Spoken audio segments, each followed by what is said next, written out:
অন্নপূর্ণা ভান্ডারের জন্য কী কী ডকুমেন্টস লাগবে চলো দেখে নিই। চলো স্টার্ট করি তাহলে। তো ভিউয়ার্স, চলো তোমাদের জন্য অন্নপূর্ণা ভান্ডার বা অন্নপূর্ণা যোজনার যে ফর্মটা ছিল সেটা আমি নিয়ে চলে এসেছি।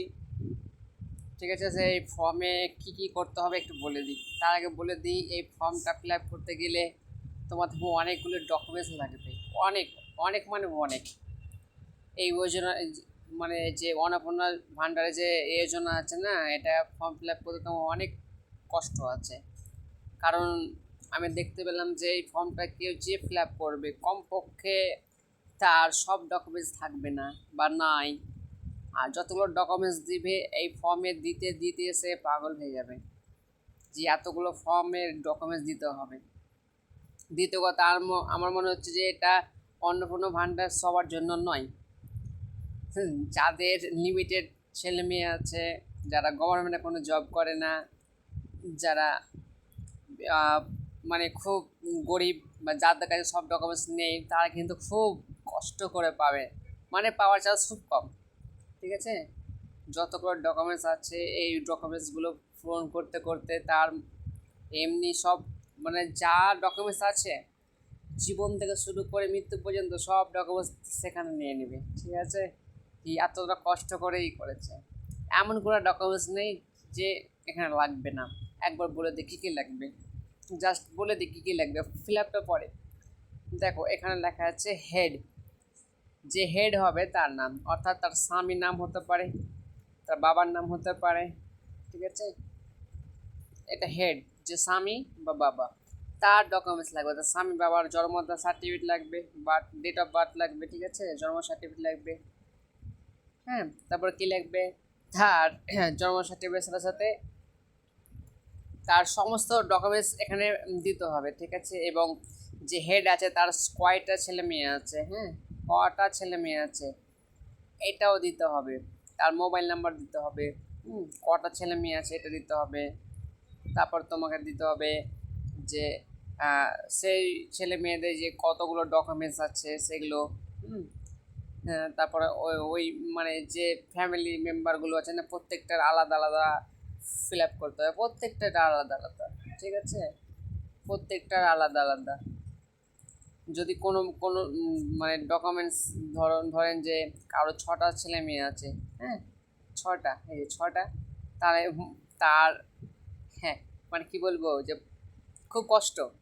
এবং কি ছেলে মেয়েদের যদি 5 বছরের ওপরে হয় তাহলে ডকুমেন্টস আধার কার্ডটা লাগবে, আর যদি না হয় তাহলে লাগবে না। হ্যাঁ, কটা ছেলে মেয়ে আছে এটাও কিন্তু জিজ্ঞেস করছে, কটা ছেলে মেয়ে আছে। তারপর কি জিজ্ঞেস করছে, তারপর জিজ্ঞেস করছে তার অ্যাকাউন্ট নাম্বারটা, আমার যেটা মানে যে তোমার অ্যাকাউন্টে টাকা পাঠাবে সেই ব্যাপারে বলা হচ্ছে যে কটা অ্যাকাউন্ট আছে এবং প্রত্যেকের অ্যাকাউন্টে দিতে হবে। দেখো প্রত্যেকের অ্যাকাউন্টে।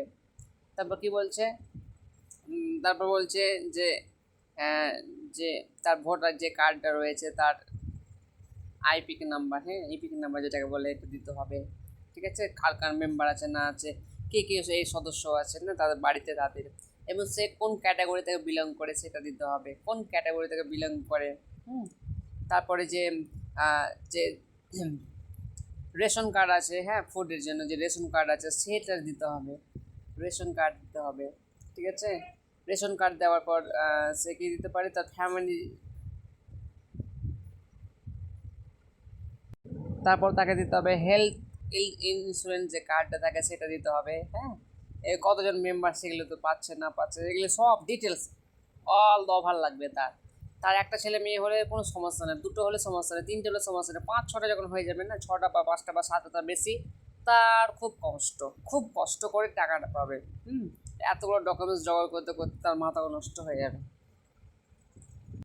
তারপর কি লাগবে, তার লাগবে প্যান কার্ড। ঠিক আছে, তার লাগবে প্যান কার্ড লাগবে। হ্যাঁ, তার যে নেচার এমপ্লয়মেন্ট আছে, কি কাজ করে সেটা লাগবে। ঠিক আছে, তারপর কি লাগবে, তারপরে দেখে নিই। তারপর হ্যাঁ, এবার তার ছেলেমেয়েরা যে অ্যাডাল্ট আছে কি নেই, যা বয়স হয়েছে বেশি কিনা সেটা মানে যাচাই করার জন্য করতে হবে। যদি বয়স বেশি হয়ে যায়, হায়ার এডুকেশন কোয়ালিফাই করে থাকে, তার ব্যাপারে কিছু বলেছে, ফ্যামিলি মেম্বার কতটা কী পাচ্ছে না পাচ্ছে দেখতে হবে।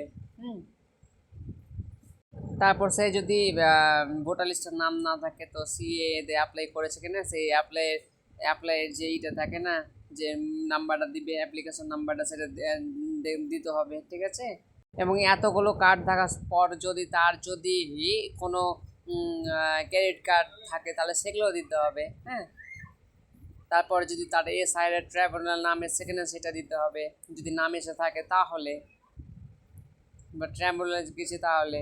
এবং দেখবে যে তার ছেলেমেয়েরা কোন স্কুলে পড়াশোনা করে সে ডিটেলসটা দিতে হবে, ঠিক আছে। কটা ছেলে মেয়ে যে কোন স্কুলে পড়াশোনা করে, হ্যাঁ। এবং সরকার থেকে কোনো বেনিফিট পাচ্ছে কিনা সেটা মানে দেখাশোনা করতে হবে, দিতে হবে, ডকুমেন্টসে দিতে হবে, ঠিক আছে। কী কী কী কী আবার যে পাচ্ছে বেনিফিট, সে কী কী স্কিম পাচ্ছে সেগুলো দিতে হবে, সেগুলোর নাম লিখতে হবে, ইয়েস নো করে। তারপর জিজ্ঞেস করছে যদি হ্যাঁ এই ডকুমেন্টসগুলো ঠিকঠাক হয় তাহলে সে ইনকোয়ারি করে যদি ভুল প্রমাণিত হয় তো শাস্তি দিবে, ঠিক আছে, শাস্তি দিতে পারে, হ্যাঁ। এই ডকুমেন্টসগুলো ফোন যদি করে নেয় কেউ তাহলে সে পাবে।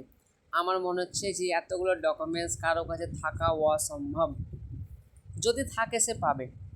100%-এর মধ্যে আমি বলি 100%-এর মধ্যে হয়তো 20% পাবে, 20% পাবে, বাকিগুলো পাবে না।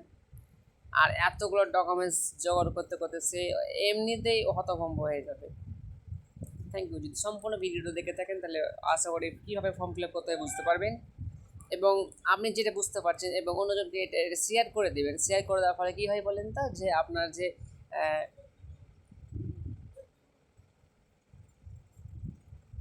যদি শেয়ার করে দেন তাহলে কী হয় বলেন তো, যে আপনি যে ভিডিওটা দেখলেন এই ভিডিওটা অন্য কেউ দেখতে পাবে এবং সে বুঝতে পারবে কতগুলো ডকুমেন্টস লাগছে কি না লাগছে, কী কী প্রুফ দিতে হচ্ছে কি না হচ্ছে, এগুলো দেখবে, ঠিক আছে। তাহলে আমার ভিডিওটা শেয়ার করে দেবে, লাইক করবে, পছন্দ হলে লাইক করবে, এবং কমেন্ট করবে যে আর কী কী ডকুমেন্টস প্রুফগুলো লাগবে এটা বলে দিলাম, কমেন্ট করবে বা লাইক করবে এবং শেয়ার করে দেবে, ঠিক আছে। ধন্যবাদ।